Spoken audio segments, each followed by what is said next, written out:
When purchasing homeowners insurance, your first inclination may be to insure your home for the amount you paid for it. Most of the time, though, that's not enough. That's because there's a difference between your home's market value and its replacement cost. Understanding that difference could save you a lot of money. Your home's market value is an estimate of how much you would sell for in the current housing market. Some of the factors that affect this valuation are the value of the land, its location, the internal and external characteristics, and current supply and demand. On the other hand, your home's replacement cost is an estimate of the necessary cost to replace or rebuild your home using like-kind materials. Oftentimes, the replacement cost valuation is higher than market value because it considers the labor and materials expenses required to rebuild your home today.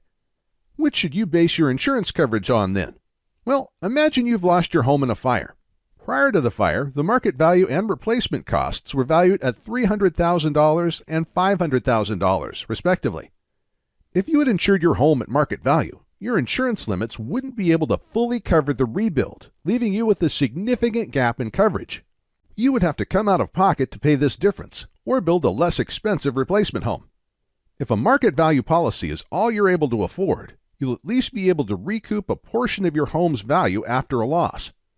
Alternatively, if you had replacement cost insurance in place, the entirety of the rebuild would have been covered by the limits on your insurance policy. Oftentimes, as in this example, replacement cost is the best choice to minimize any gap in coverage. That may not always be the case, though, so it's important to have an agent help you determine which coverage is right for you. Whichever level of coverage you choose, you should review your policy regularly, as both market value and replacement cost fluctuate over time. Call us today to make sure you have the correct coverage in place.